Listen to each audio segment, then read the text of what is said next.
nakikita natin dito na parang bibigyan kayo ng chance ni universe na makabangon ulit mga kapiksi, and parang kinakalabit kayo, no, ni universe, guys. And parang nakalabit naman kayo, okay? Parang there's a voice inside your head na sinasabi, oy, kumigos ka, tama na yung pagmamukmok mo, walang mangyayari sa'yo kung mukmok ka lang ng mukmok, okay? And ito, yung nakikita natin na for some of you, naghahanap kayo ng mga mapagkakakitaan, naghahanap kayo ng mga pwedeng gawin. Yung iba,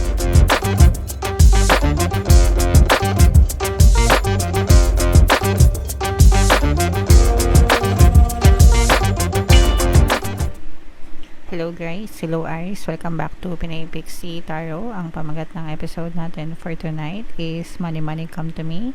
Ito yung ating money reading mga kapiksi para ngayong May, para sa Aries, Sun, Moon, Rising Sign, and Venus. Unahin natin tong deck na to mga kapiksi. Tingnan natin yung mga money manifesting techniques para sa inyo. And by the way guys, pasensya na kayo sa boses ko, medyo masakit pa yung lalamunan natin, pero papagaling na tayo mga kapiksi. So we have desire, guys. Go window shopping, gaze at all the items you would love to own, imagine using them and enjoying them. Regularly repeating this exercise will help to attract the things you long to have. Ito guys, sobrang gustong gusto ko to kasi ang dami kong namamanifest dahil sa ganitong klaseng technique, no? So, if meron kayong desire, mga kapiksi, mamaya ikukwento ko yung mga success stories ko. But, if meron kayong mga specific na desires, material things, mga kapiksi, pwede kayong mag-window shopping kung, excuse me guys.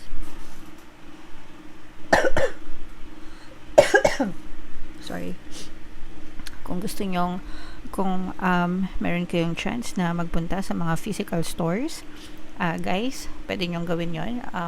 Mag-window shopping kayo, o kaya naman online, kasi di ba ngayon, usong-uso na yung mga online platforms like Shopee, Lazada, or whatever. Yeah, so ang gagawin nyo lang is mag-shopping lang kayo, add to cart, ganyan, without even checking out, and then practicing nyo lang mga kapiksi, and then imagine using them as if you already have your desires, mga kapiksi. And regularly doing that will help you to attract the things, no, na meron kayo. So, eto guys, 3 success stories yung ikukwento ko sa inyo. Una, dati gusto ko magkaroon ng hikaw. Hindi ko alam kung ilang beses ko na itong nakwento sa inyo. Pero, gusto ko lang, meron naman ako mga hikaw mga kapiksi, pero gusto ko lang magkaroon ng parang additional, ganyan. So, nagbabrowse ako ng mga earrings, ng mga magagandang design, pero hindi ako nag-check out, okay? Hindi rin ako nag-add to cart. Parang sinasabi ko lang na ang sarap siguro na magkaroon ng bagong hikaw, okay? And then, after ilang days, after doing that, para mga ilang araw ko rin ginawa yun. Yung friend ko from Dubai, best friend ko siya, umuwi siya sa Pilipinas, and ang pasalubong niya sa akin ay earrings, mga kapiksi, pair of earrings, okay? So that's one success story, proof that manifestation works, na kahit na kapag wala kang resistance or balakid and you just send it out to the universe, ibibigay sa'yo ni universe yan. Walang kaabog-abog, okay? Another kwento is, gusto kong, alam niyo yung Nespresso machine, guys? Yung Nespresso, yung mga nakikita nyo sa mga Korean drama, ganyan, yung mga nilalagyan ng capsule, kape, ganyan. So, gustong-gusto ko magkaroon ng ganun, mga kapiksi. Pero mahal siya, di ba? Kapag tinignan nyo yung price niya sa Shopee or Lazada, parang more than 10K. Depende sa brand, depende sa model, siguro ganyan. And then, so hindi ako bumibili, no? Hindi ako nag-check out. Tumitingin lang ako kasi gusto kong magkaroon ng ganun. Pero dahil nga mahal, ayokong bumili. And then yung pinsan ko, nagtatrabaho siya sa Singapore. So uuwi siya ngayong April or May yata, next month. Pero ilang days na lang. And tinawagan niya ako.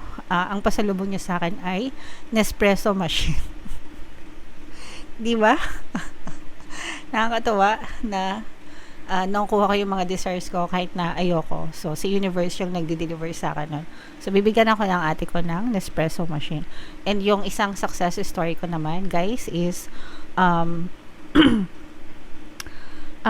tawag dito, jewelry box. No? Gusto ko rin magkaroon ng jewelry box, mga kapiks. Hindi ako bumibili. Ayokong bumili, guys, no? Kasi I know na mamamanifest ko siya. Kapag ka meron akong gustong desire talaga, mamamanifest ko siya. And then, yung another bestie ko, nagkita kami nitong April lang. April 5 to be exact. And ang gift niya sa akin ay isang jewelry box, mga kapiksi. Okay, so, ganun siya, guys. That's how manifestation works. Na if meron kayong specific desire, you just send it out to the universe. Huwag kayong magpakapraning. Okay, and then isipin nyo lang paminsan-minsan or palagi, and it will be delivered to you. So, universe yung magbibigay sa inyo yan kahit hindi kayo gumastos, mga kapiksi. Okay? Alright, so yeah, comment down below if may mga ganyan klase kayong success story, guys. Gusto ko rin marinig. So, yung next naman, tingnan natin yung energy nyo, Aries. Shuffle ko to. Habang sinushuffle ko to, panoorin nyo muna yung video natin regarding sa ating paano mag-manifest ng abundance video course. Kapiksi, sawa ka na ba sa mga struggles at hirap sa buhay mo? Masipag ka ba at masikap sa buhay ngunit hindi ka pa rin umaasenso? Ilang beses ka na bang nag-attempt magnegosyo at mag-invest pero palagi ka pa rin nalulugi? Sa pagkakataon na ito ay maaaring may subconscious beliefs ka na nagiging balakid sa iyong pag-unlad at pagyaman. Introducing, paano mag-manifest ng abundance video course. Dito ay matututunan mong ma-overcome ang mga balakid mo para tuluyan ka ng umunlad, umasenso, sumagana, maging matagumpay, successful at maswerte sa iyong kabuhayan, pera, trabaho, negosyo sa lapi at kaperahan ng bonggang-bongga. Dali, mag-send na ng email sa pinoypixie@gmail.com at simulan na ang iyong pagyaman ngayon. Alright, so sa lahat ng gusto mag-avail ng course, guys, naka-flash sa screen nyo. Una, meron tayong paano mag-manifest ng abundance video course. Pangalawa, meron din tayong paano mawala ang third party at magkaroon ng harmonious na relationship. And meron din tayong paano pabalikin si ex revised breakup. So sa mga interesado, guys, mag-send lang kayo ng email sa pinoypixie@gmail.com. So, Aries, guys, kayo in-represent ng King of Swords dito sa deck na to, mga kapiksi. Ang fire signs ay in-represent ng sword suit. And then, ito naman yung ating money energy, mga kapiksi.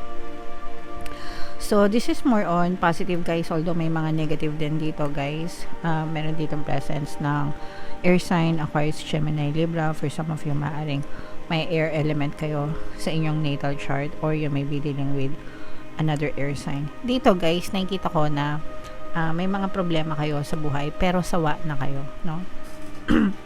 Parang nagsasawa na kayo sa mga problema nyo, nagsasawa na kayo sa pagiging mahirap, nagsasawa na kayo sa paulit-ulit na kahirapan or challenges na nararanasan nyo. And parang ano kayo, guys, mamomotivate kayo, magkakaroon kayo ng renewed sense of energy na okay, ayoko na. Parang magkakaroon ng change, no, within you, sa perspective nyo. Parang magigising ba kayo ganyan na parang sasabihin nyo sa sarili nyo na okay, ayoko na, tama na tong paghihirap na to, tama na tong pagmumukmok na to. Parang ganun yung sinasabi nyo sa sarili nyo. And magsisimula kayong kumilos, actually, no? Nakikita natin dito na parang bibigyan kayo ng chance ni universe na makabangon ulit, mga kapiksi, and parang kinakalabit kayo, no, ni universe, guys, and parang nakalabit naman kayo, okay? Parang there's a voice inside your head na sinasabi, oy, kumilos ka, tama na yung pagmumukmok mo, walang mangyayari sa'yo kung mukmok ka lang ng mukmok, okay? And ito, yung nakikita natin na for some of you, naghahanap kayo ng mga mapagkakakitaan, naghahanap kayo ng mga pwedeng gawin. Yung iba naman sa inyo, guys, may mga source of income naman kayo. And pero yung iba sa inyo, parang hindi kayo masaya. So, let's say for example, may trabaho ka pero hindi ka masaya sa work mo.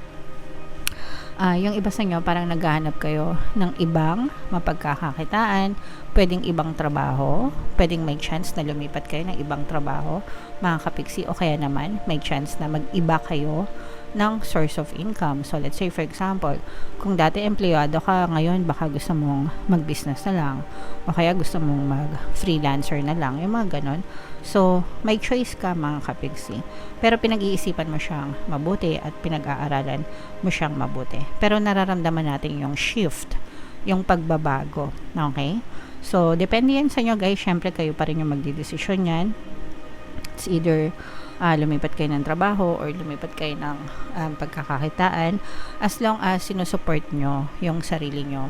Mga kapiksi, kailangan yung lakasan yung loob nyo, kailangan magkaroon kayo ng paninindigan kumbaga, kasi walang tutulong sa inyo guys kundi sarili nyo lang din. Okay?